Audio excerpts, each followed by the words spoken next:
Hey, Gus. Um, Hey, we all know what the statistics look like, and how hard is this for you, kind of being the guy who's bearing the criticism for all of this? Is it difficult, or is it just part of the cost of doing business? no, it is difficult, right? I mean, I think you look more at it as for the organization, for the players, for the team, for the fans, that's the part that's difficult. And you want to play better. Our whole emphasis is on getting better each week. And there was a period of time last game where we weren't getting better. We didn't get better at tackling. We didn't get better at some of our fundamental things, and it showed. And that's the disappointment is that we had an opportunity to win a game and we didn't pull our end of the bargain, through explosive plays, not making as many plays as we could have. And that's extremely disappointing.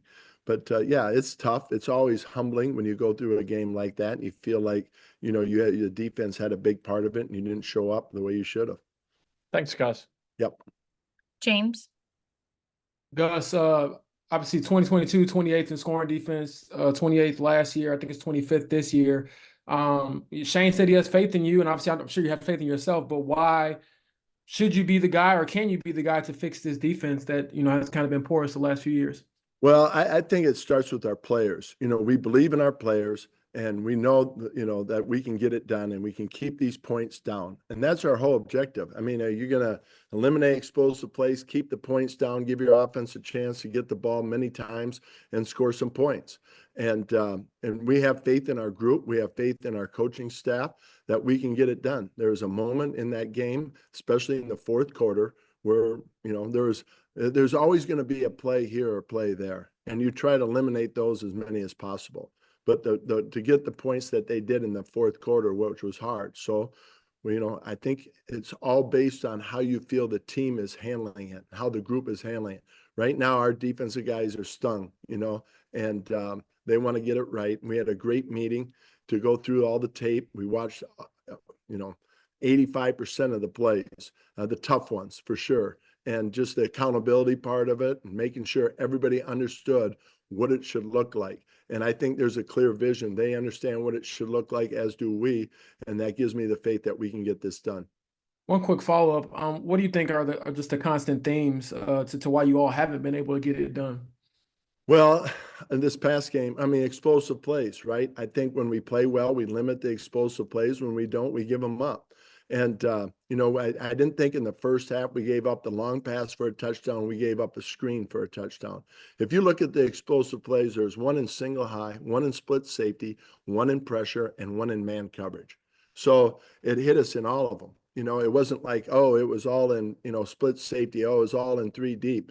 We got hit in each one of those. And, and there's some big plays. You saw one where we missed tackles. We called a pressure and we had a couple guys at the point of attack, and it's a fast play that took place, but we got to make those plays. So, it comes back down to explosive plays. And if we limit them, and that's what we didn't do in the second half.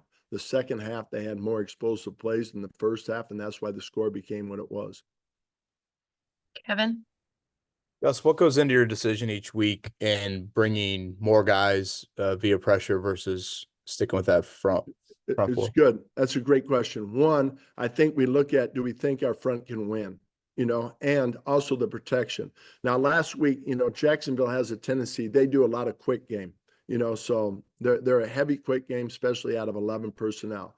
So you just go into it with the philosophy and saying, all right, how do we disrupt quick game? How do we get them into more of a drop back mode? So there's that part of it. And then another part of it, a lot of times in base defense or 12 personnel, teams will max protection.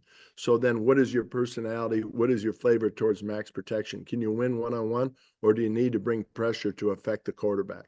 And so that's where, like I said, you saw the four different deals, right? We brought pressure, we played man, we played split safety, and we played three deep, and we just didn't affect them as much as we needed to. At the end of the game, we tried to overwhelm him with pressure. We didn't get to him. He got in field goal position. They kicked the field goal and won. So we just got to find a way that when we call six or more guys on a pressure, we got to win. Nate. Hey, Gus, when you look back through it, what do you feel like is the primary reason for the tackling issues going on right now? Well, I think, a lot of times it's like we make contact, but we're not finishing. We always say, you got to come up with a body part, come up with something, wrap up and drive for 5. I just don't think we're finishing like we need to, especially in space. Space tackling is where you're seeing some of the issues occur. Now, yeah, you're right. The long run, it was close quarter tackling, and we missed a bunch of tackles there too. So we just gotta, play with good pad level and, keep driving for 5 and wrap up and somehow come up with a body part. And right now we're making contact, but we're not, making sure that they don't get any more after the initial contact. Joel, Does the secondary need to play a little closer to the line of scrimmage? It felt like when you guys were running stunts and twists there in the first half, a lot of times there was an open receiver underneath, and so when you got guys open, when you got guys free on the rush, they couldn't get home. Right. And I think that's a great observation, Joel. There's times when we said, hey, let's get coverage where we were going to double the outside guys and make sure that they didn't get an explosive play. And when you do that, you get zone drops, you get some space and they hit the check down. And I think if you really watch the tape, you saw that I think they hit us with an initial check down and got like 10 yards or so. And then after that, we just started playing more man coverage. And, we were playing more man coverage, and then we got hit on that screen, and it slowed it down a little bit. So, that's, I'm probably giving too much information, but that's actually what happened. We got a check down. They got some yards. We went to man coverage. We were doing pretty good. We had some wins, a 4th down win by JJ. They hit us on a screen. We had to regroup after that. And then, the rest was what you found out by watching the rest of the game. So, you're right. I think there are times that we got to play tighter coverage, and we just got to trust that the corners and the outside guys are going to win their one-on-ones.